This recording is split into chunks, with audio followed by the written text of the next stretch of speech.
जय हिंद दोस्तों, मैं हूं आपका दोस्त आरजे ज़ीशान। हमेशा आपसे ढेर सारी और प्यारी बातें करते रहते हैं और कुछ खास ऐसे लोगों से आपको इंट्रोड्यूस कराते हैं जो अपनी फील्ड के धुरंधर हैं। और उनसे बात करते हुए हम आपको बताते हैं कि किस तरीके से आप भी वो काम अपनी ज़िंदगी में लाके आप भी आगे बढ़ सकते। जैसे जो आज हमारी खास मेहमान हैं शिवी सिंघल जी, वो जर्मन लैंग्वेज ट्रेनर हैं, MIT ग्रुप के साथ जुड़ी हुई हैं। यहाँ पर बच्चों को जो लैंग्वेज सीखते हैं उनको बताती हैं कि जर्मन लैंग्वेज भी कितनी ज़रूरी है हमारी रोज़ की लैंग्वेजेस के साथ, क्योंकि भारतवर्ष में देखा जाए इतनी सारी ऑलरेडी हम भाषाएं बोलते हैं, उसके बाद भी हम बहुत सारी बाहर की भाषाएं सीखते हैं क्योंकि हम लोग सीखने में बिलीव रखते हैं। तो सीखते रहते हैं, ज़िंदगी में आगे बढ़ते रहते हैं। और डॉक्टर्स कहते हैं ना, वी ऑलवेज प्रैक्टिस। तो हम भी इसी तरीके से प्रैक्टिस करते करते आगे बढ़ते हैं। तो शिवी जी, आपका बहुत बहुत स्वागत है आज हमारे साथ। थैंक यू सो मच जी। तो शिवी जी, मैं पहले सवाल आपसे जानना चाहूँगा कि आप जर्मन पढ़ाती हैं बच्चों को। वैसे तो आप खुद ही बहुत ज़्यादा यंग लगती हैं, बच्चे आपसे पढ़ते हैं। तो मुझे ये बताइए कि जब आपने ये फैसला लिया कि मुझे जर्मन सीखनी है, बच्चों को पढ़ाना है, तो उस टाइम क्या थॉट्स थे आपके माइंड में? और आज इतना लंबा समय आपने दिया है तो कैसी फीलिंग्स आती हैं? पहले मैं आपका शुक्रिया करना चाहूँगी मुझे ये अपॉर्चुनिटी देने के लिए। जी। एक्चुअली मैं एक स्टूडेंट थी, मैं 12th पास आउट थी जब मैंने डिसाइड किया कि मुझे एक लैंग्वेज सीखनी है। बट ये नहीं पता था कौन सी लैंग्वेज सीखनी है, क्योंकि बहुत सारी लैंग्वेजेस हैं हमारे यहाँ। फिर मैंने एक लैंग्वेज चूज करी, जर्मन। वो मैंने क्यों चूज करी वो शायद मैं आपको अभी नहीं बता पाऊंगी। बाय द एंड आप खुद समझ जाएंगे मैंने क्यों चूज करी थी। मैं as a 12th class pass out मैं गई, मैंने जर्मन लैंग्वेज की एक क्लास ली एंड मुझे ऐसा लगा कि ये इंग्लिश और हिंदी से कनेक्ट करती है लैंग्वेज, मैं आगे सीख सकती हूँ। तो एक बहुत ही अनक्लियर थॉट था, आगे क्या होगा नहीं पता था, बस एक एंथुजियाज्म था, एक ज़ील थी कि एक लैंग्वेज सीखनी है। क्योंकि ये सुना था और पढ़ा था कि एक लैंग्वेज बहुत ज़रूरी होती है, एक थर्ड लैंग्वेज आनी चाहिए आज के टाइम पे। मैं अपनी हिंदी लैंग्वेज का, जो मेरी मदर टंग है, उसकी बहुत रिस्पेक्ट करती हूँ और मुझे बहुत अच्छे से आती भी है। सबको आती है जो भी इंडिया में रहता है, हमारी मदर टंग है। English second most important language हम लोग के लिए है ही, लेकिन आज के टाइम को देखते हुए, आज के सिनेरियो को देखते हुए मैं यही कहूँगी कि एक थर्ड लैंग्वेज सीखना बहुत ज़रूरी है। तो इसी थॉट के साथ में मैंने जर्मन लैंग्वेज सीखी थी और बस उसमें आगे बढ़ती गई और आज आपके सामने बैठी। क्या बात है। तो मुझे बताइए कि आज इंडिया में जर्मन लैंग्वेज का बहुत बड़ा स्कोप है, बच्चे बहुत हद तक सीख रहे हैं, तो इतना ज़्यादा स्कोप इसका कैसे बढ़ा और क्यों लोग इसमें इतने इंटरेस्टेड हैं? पहला रीज़न तो ये है कि लास्ट कुछ 5 सालों में मैं बात करूँ अगर स्पेसिफिकली, इंडिया के और जर्मनी के बहुत सारे टाई-अप्स हुए हैं, इकोनॉमिक टाई-अप्स हुए हैं, जिसके बाद जर्मनी इंडियन स्टूडेंट्स को बहुत ज़्यादा अपॉर्चुनिटीज़ प्रोवाइड करती है, स्कीम्स देती है, स्कॉलरशिप्स देती हैं कि वो उनके यहाँ जाकर हायर स्टडीज़ परस्यू करें। तो इस वजह से धीरे धीरे ये चीज़ें हुई, स्कॉलरशिप ज़्यादा से ज़्यादा बच्चों को मिली। इंडियन स्टूडेंट्स बहुत ज़्यादा एक्साइटेड होते हैं जाने के लिए, क्योंकि उनको वहाँ पे पढ़ाई के साथ साथ एक अपॉर्चुनिटी मिलती है पार्ट टाइम जॉब करने की। जी। तो वहाँ पे कल्चर कैसा है कि जल्दी सुबह कॉलेज होता है, दोपहर तक कॉलेज है और दोपहर के बाद में बच्चों को अपॉर्चुनिटी मिली है पार्ट टाइम जॉब के लिए, so they can earn their livelihood also. तो ये सब जो कल्चर है वहाँ का, वो बच्चों को बड़ा एक्साइट करता है। जितना मैंने बच्चों से पूछा, जो बच्चे आज भी जर्मनी में हैं, मुझसे कनेक्टेड हैं। जी। सो मेन रीज़न ये है कि इकोनॉमिक टाई-अप्स हुए, जर्मनी ने हमारे इंडियन स्टूडेंट्स को अपॉर्चुनिटीज़ दी, जिसके बाद से ये सिलसिला चलता जा रहा है। जी जी जी। अगर मैं एक एज अ इंडियन पर्सपेक्टिव से आपसे पूछूं कि हम लोग जब छोटे थे तो हमें इंग्लिश पे ज़्यादा फोकस किया जाता था, एज यू सेड हिंदी के बाद हमने इंग्लिश सीखी कि भैया कोई अच्छी कंपनी में जॉब मिल जाए। हालांकि मैं रेडियो जॉकी बन के हिंदी बोल रहा हूँ लेकिन अगर हम देखें तो हम फ्रेंच भी सीखते हैं, स्पेनिश भी सीखते हैं, तो उसके पर्सपेक्टिव में जर्मन को ज़्यादा इंपॉर्टेंस मिलती है, ऐसा क्यों है? ऐसा इसलिए है क्योंकि फ्रेंच हम लोग ना बहुत टाइम से सीखते आ रहे हैं। जी। वो लैंग्वेज अब देखा जाए तो मैंने 6th 7th 8th में खुद पढ़ी है, स्कूल्स में बहुत प्रिवेलेंट है कि फ्रेंच सीखनी है, लेकिन ये नहीं पता बच्चों को क्यों सीखनी है। एक भेड़ चाल में हम लोग सीखे जा रहे हैं कोई भी लैंग्वेज।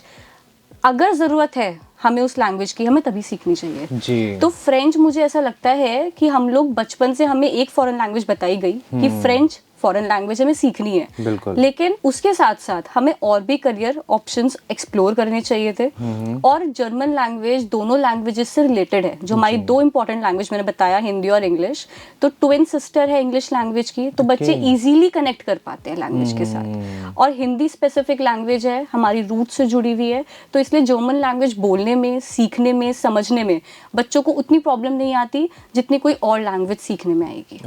प्लस हमारे पास इतने सारे करियर अपॉर्चुनिटीज हैं जर्मन लैंग्वेज के। तो मैं वही क्वेश्चन पे आना चाह रहा था कि करियर अपॉर्चुनिटीज पे हमारे इंडियन स्टूडेंट्स के पास क्या क्या ऑप्शंस है अगर वो जर्मन सीखते हैं? There are multiple options, I should say. अगर एक लैंग्वेज आप सीख रहे हो उसके बाद में आपके पास बहुत ऑप्शंस होते हैं, बट जर्मन लैंग्वेज सीखने के बाद में आई शुड से 2-3 ऑप्शंस फालतू ही होंगे। अच्छा। सो सबसे पहले तो दे कैन बिकम ट्रांसलेटर्स, वो लैंग्वेज को ट्रांसलेट करे, आगे कंपनीज की हेल्प कर सकते हैं, आईटी प्रोफेशनल्स के लिए बहुत अच्छा है, इंटरप्रेटर बन सकते हैं, मेरी तरह एक लैंग्वेज ट्रेनर बन सकते हैं। एंड इसके अलावा अगर बच्चों को ऑटोमोबाइल इंडस्ट्री में जाना है तो Germany is a hub of automobile industries. हमारी जितनी भी लग्जूरियस कार्स हैं, फॉक्सवैगन है, BMW, मर्सिडीज, पोर्शा, इन सब की मैन्युफैक्चरिंग जर्मनी में होती है, वहीं से हम लोगों को सारा इम्पोर्ट होता है। तो अगर बच्चों को इंटरेस्ट है, they want to go with automation, they should definitely visit Germany and they should explore career options. ये जर्मन सीखने के फायदे हैं, उन्होंने BMW बोला, BMW नहीं बोला। आप नॉर्मली किसी से पूछो कौन सी गाड़ी है, वरना वो तो देसी लैंग्वेज में बीमर बोल देते हैं, हम बीमर चला। ये अच्छा फ़ायदा है, आप जो लैंग्वेज आप सीखते हैं ना, तो आप उसकी जो एक्चुअल प्रोनाउंसिएशन है आप उसको भी समझ पाते हैं, उसको भी बोल पाते हैं। वरना हम ऑफन और ऑफ्टन में आजकल कंफ्यूज हैं कि इसको क्या बोलना है, किसको क्या नहीं बोलना है। तो मैम अगला सवाल मैं जानना चाहूँगा, जैसे हमने कोई भाषा सीखी, क्या मैं हमने हिंदी सीखी तो हमें पता है हमारे इंडिया में तो यूज़फुल है, मैं कहीं भी चला जाऊँ, भले वो इंसान तमिल बोलता है, वो टूटी फूटी हिंदी तो बोल ही लेता है। तो अगर मैं जर्मनी सीख रहा हूँ तो ये सिर्फ जर्मन जाने के लिए ही अच्छी है या इंडिया में भी इसको यूज़फुल है? नहीं, ऐसा कुछ नहीं है। और ऐसे ही वाला क्वेश्चन ना बड़ा फ्रीक्वेंटली बच्चे पूछते हैं कि मैम हम जर्मन लैंग्वेज सीख लेंगे लेकिन हमें जर्मनी नहीं जाना। तो जर्मनी जाने के लिए हम लैंग्वेज नहीं सीख रहे हैं, हम सीख रहे हैं कि हम अपनी कंट्री में क्या चेंजेस कर सकते हैं। If we are going to corporate sector तो बहुत सारे हमारे पास अपॉर्चुनिटीज हैं, क्योंकि मल्टीनेशनल कंपनीज हैं। हमारी जो कंपनीज इंडिया में ऑपरेट कर रही हैं उनके टाइप्स जर्मनी के साथ में है। तो इवेंचुअली देखा जाए तो हमारी इंडियन कंपनीज को बहुत ज़्यादा ज़रूरत है जर्मन लैंग्वेज स्पीकिंग प्रोफेशनल्स की। सो इसलिए बहुत ज़्यादा हमारा जो सॉफ्टवेयर इंजीनियरिंग सेक्टर है, आईटी सेक्टर है, उसमें ज़रूरत है जर्मन लैंग्वेज स्पीकिंग इंडिविजुअल्स की। तो ऐसा कुछ नहीं है कि बच्चों को जर्मनी जाके अपॉर्चुनिटीज़ मिलेंगी, इंडिया में बहुत अपॉर्चुनिटीज़ है। गूगल ट्रांसलेटर, इंटरप्रेटर, जैसे मैंने आपको बताया, लैंग्वेज ट्रेनर्स, तो लैंग्वेज ट्रेनर्स तो इंडिया में बहुत ज़्यादा अच्छा अपॉर्चुनिटी है उनके लिए, वो ग्रो कर सकते हैं and they can earn as like you कि आपने सीखी, आप सिखा रहे हैं। तो आपने कहाँ से सीखी, मैं जानना चाहूँगा। एक्चुअली जर्मन लैंग्वेज नहीं, कोई भी लैंग्वेज आप सीखोगे, स्पेसिफिकली मैं जर्मन की बात करूंगी, कोई भी लैंग्वेज हम सीखते हैं तो एम्बेसी होती है। ठीक है, एम्बेसी कह लो या फिर फेडरल रिपब्लिक इंस्टीट्यूशन कह लो, उस पर्टिकुलर कंट्री का आपका होता है। तो मैंने लैंग्वेज सीखी है language Pantheon. Language Pantheon exclusively for German language है और वो टॉप 10 इंस्टीट्यूशंस में आता है इंडिया में। तो आप कहीं से भी सीख सकते हो। मैंने आपको एक एग्जांपल दिया, मैंने कहाँ से सीखा है, प्राइवेट इंस्टीट्यूशन से सीखा है। लेकिन जो हम एग्जाम देते हैं वो हम देते हैं Max Mueller Bhavan. Max Mueller Bhavan is the Federal Republic of Germany, that is called Goethe Institute also. तो उसके जो सेंटर्स हैं हमारे इंडिया में, न्यू दिल्ली में है, चंडीगढ़ में है, हमारा पुणे में है, मुंबई, कोयम्बटूर में है। तो यहाँ पे आप कहीं से भी एग्जाम दीजिए, प्राइवेट इंस्टीट्यूशन से पढ़िए। आजकल तो कॉलेजेस में बहुत ज़्यादा लैंग्वेज को प्रिवेल किया जा रहा है, बहुत ज़्यादा बच्चों को सिखाई जा रही है लैंग्वेजेस ऑल ओवर इंडिया। तो आप सीखिए कहीं से भी, नॉलेज आप कहीं से भी गेन करिए, लेकिन एग्जाम आप मैक्स म्यूलर भवन का ही देंगे, तो वो आपका वर्ल्ड वाइड एप्लीकेबल है। ओके, तो मतलब आप प्राइवेट इंस्टीट्यूशन से भी पढ़िए जो आपके नियर बाई है। ऐसा नहीं है कि आप मेरठ में रहते हैं, बिजनौर में रहते हैं, आपको दिल्ली सीखने जाना है, वहाँ पे आप सीखिए, लेकिन एग्जाम देने आपको वहीं जाना है, सेंटर वही है। तो इसके बहुत सारे लेवल भी होते हैं, A1, A2, B1, B2। तो अगर बच्चा सीखता है, आगे प्रोसेस में लाना चाहता है, आगे बढ़ना चाहता है, तो कौन सा लेवल उसके लिए बेटर होता है कि उसके लिए करियर भी उसमें बन पाए? टिपिकली अगर मैं बोलूँ तो B1, B2 levels is important to be a professional in any language. अगर हम A1, A2 तक सीखते हैं तो हमारे पास बेसिक नॉलेज है उस लैंग्वेज की, और basic knowledge is good obviously, but अगर आगे बढ़ना है as a professional, as a career उसको परस्यू करना है, तो I must say B1, B2 level is necessary. अच्छा, ऐसा होता है, मतलब भाषाएं तो हमारे लिए, देखिए बाहर की भाषा तो हमारे लिए सेम ही है, ठीक है। अगर हम साउथ इंडिया समझ जाएं तो हमें लगता है सब लोग तमिल बोल रहे हैं, जो क्योंकि सबसे पुरानी भाषा भी है, लेकिन उनकी अपनी अपनी भाषाएं अलग हैं। तो रशियन है, फ्रेंच है, स्पेनिश है, जर्मन है, तो हम कैसे पता लगाएंगे कि कौन जर्मन बोल रहा है, कौन अलग भाषा? तो आप थोड़ा सा बोल के बताइए मुझे जर्मन। श्योर, मैं आपको बताऊंगी कि हमें अपना नाम, हम कैसे किसी से नाम पूछ सकते हैं, अपना नाम कैसे बता सकते हैं। ठीक है, तो हम इंग्लिश में बोलते हैं व्हाट इज योर नेम, या फिर हिंदी में पूछते हैं आपका क्या नाम है जी। जर्मन में हम बोलते हैं V-Z। V-Z मीन्स आपका क्या नाम है।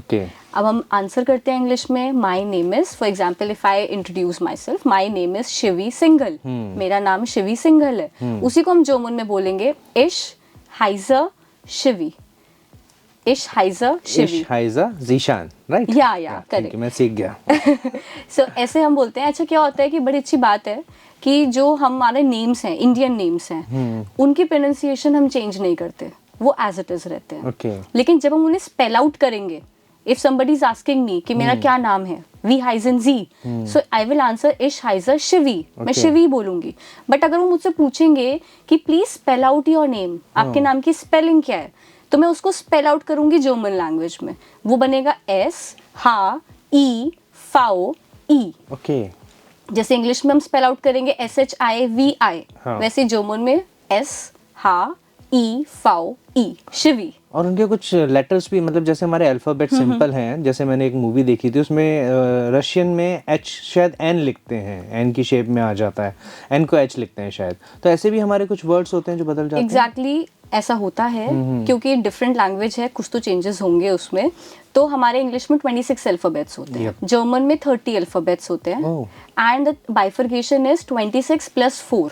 Okay. So 26 alphabets are exactly from English language. जैसे हम A से Z तक लिखते हैं, ऐसे हम as it is लिखते हैं. Okay. उनकी प्रोनाउंसिएशन चेंज हो जाती है. Okay. जो हमारी टोन है, बोलने का तरीका है, वो चेंज होता है. और जो एक्स्ट्रा 4 अल्फाबेट्स हैं, वो एक्सक्लूसिवली जर्मन लैंग्वेज में यूज होते हैं, वो किसी और भाषा में हम यूज नहीं करते. तो ऐसे हमारा बाइफर्केशन है 26 + 4 30 अल्फाबेट्स. जैसे Z को कुछ लोग Z बोल देते हैं, ऐसे वहाँ पे भी चेंज हो जाता है. वहाँ पे बोलते हैं sit. ओके. तो अब सब सेट है हमारा. सॉरी, वी हाइजा इश हाइजा इश हाइजा जीशान.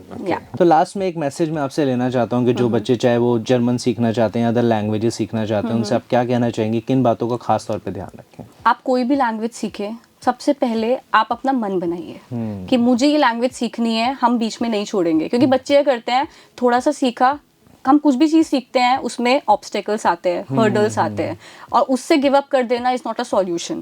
तो जब भी हम लैंग्वेज सीखते हैं तो आई कैन से कि आपको ऐसा फील होगा एक टाइम पे कि गिव अप कर देते हैं. मुझे खुद फील हुआ था, बट ऐसा नहीं करना है. हमें कंसिस्टेंट रहना है कि if we are taking a decision कि हमें ये लैंग्वेज सीखनी है, कोई भी जो भी लैंग्वेज आपको प्लीजिंग लगे, जो भी आपको लगे ईजी है मेरे लिए, मैं सीख सकता हूँ या सीख सकती हूँ, आप वो लैंग्वेज डिसाइड करो. आप 1-2 क्लासेस लेकर देखो, आपको लगता है कि मैं आगे परस्यू कर सकता हूँ, तो उसको कंसिस्टेंटली पूरे इंटरेस्ट के साथ में आप उसको परस्यू करिए. लैंग्वेज कोई भी चूज करिए, लेकिन बी कंसिस्टेंट और गिव अप नहीं करना है. आपके फ्रेंड सर्कल में और फैमिली में कितने लोगों को जर्मन आती है? Actually I taught my brother is 11 years younger to me, my sibling. तो मैंने उसको सिखाई, तो उसको मैंने 5-6 years हो गए सिखाए हुए. थोड़ा सा सिखाया था, उसको आज तक याद है, और जब भी टाइम मिलता है वो मेरे से सीख लेता है लैंग्वेज. बाकी मेरे फ्रेंड्स हैं कुछ जिनको मैंने गाइड किया था कि वो लैंग्वेज सीखे, एंड उनमें से 2 सेटल्ड हैं अभी जर्मनी में. वो सिर्फ सीखने गए थे. अच्छा. मतलब मेरे से A1 लेवल सीखा उन्होंने मैक्स मिलर का एग्जाम दिया. द एग्जाम वॉज क्लियर्ड, एक गो में क्लियर हो गया था. वो MBA करने के लिए बाहर गया, तो ये था कि 1 साल में MBA करके वापस आ जाएंगे. But he is settled there, well settled, job भी चल रही है, and that person is not willing to come back now. तो ऐसा है कि लैंग्वेज सीख के बहुत सारे प्रोस्पेक्ट्स हैं, बहुत सारे अपॉर्चुनिटीज़, बहुत सारे डोर्स आपके लिए ओपन हो जाते हैं. और जर्मन लैंग्वेज क्यों सीखनी चाहिए, उसके लिए मैंने आपको इतना सब कुछ बताया ऑलरेडी कि इतना कनेक्टेड लैंग्वेज है, इतनी ईजी है. मतलब एक मिथ है कि लैंग्वेज सीखना बड़ा टिपिकल है, बड़े सारी उसमें चीज़ें होती हैं, डिफरेंट वोकैबुलरी, डिफरेंट ग्रामर, सब कुछ डिफरेंट है. बट द थिंग इज कि आप कनेक्ट कर पाओ लैंग्वेज से. तो क्योंकि इंग्लिश और हिंदी से कनेक्टेड लैंग्वेज है, तो हमें फेमिलियर लगती है लैंग्वेज. हमें ऐसा फील ही नहीं होता कि हम कोई फॉरेन लैंग्वेज सीख रहे हैं. तो ऐसा भी कभी हुआ है कि मतलब आपको जर्मनी आती है, आपके फ्रेंड को आती है, और आपको आपस में बातें करनी है कि फैमिली को पता ना लगे, तो आप लोग ऐसे कर लेते हो? आपके ब्रदर को आ गई? That we do usually. जैसे क्या होता है कि मेरे को ना हिंदी की काउंटिंग्स सीखने में टाइम लगा था. अब तो खैर आती हैं पूरी हिंदी की काउंटिंग्स. तो जब भी लाइक पापा या कोई घर में हिंदी की काउंटिंग बोल रहे होते हैं, तो मेरा भाई हम क्या करते हैं, हम जर्मन की काउंटिंग्स बोलना शुरू कर देते हैं. एंड दे आर लाइक ये क्या बोल रहे हो? तो हम उनको ही बताते हैं कि अच्छा 1 मीन्स 1, 2 मीन्स 2. तो मज़ा आता है. लाइक मल्टी लिंग्विज्म अगर आप होते हो ना, तो life is happening, life seems to be interesting. किसी पे गुस्सा आ रहा है तो उसे जर्मनी में बोल के निकल जाओ, किसी को पता नहीं लगेगा. एग्जैक्टली. तो थैंक यू मैम, आपने बहुत अच्छा टाइम दिया आज, आप हमारे साथ जुड़े और बहुत कुछ बताया, इसके लिए thank you very much. Thank you, you are most welcome also. And I would like कि ज़्यादा से ज़्यादा बच्चे जर्मन लैंग्वेज सीखे. और मेरी जब भी हेल्प हो तो I am always there for. Thank you. तो दोस्तों ये थी शिवी सिंघल जी, जिनसे आज हमने ढेर सारी बातें करी जर्मन लैंग्वेज के बारे में, और आपने भी सीखा होगा कि कितने सारे ऑप्शंस हैं अगर आप लैंग्वेजेस का ज्ञान लेते हैं। और लैंग्वेज का ज्ञान लेना ही अपने आप में एक बहुत बड़ी बात है कि आप किसी भी भाषा को सीखते हैं, लोगों से बात करते हैं, और आप बाहर किसी भी देश में जाके काम करते हैं तो आप अपनी सभ्यता को भी बढ़ाते हैं और अपने आप भी ग्रोथ करते हैं। तो ढेर सारी बातों के साथ आज आपसे अलविदा लेते हैं, फिर मुलाकात होगी, ढेर सारी बातें होंगी। Thank you.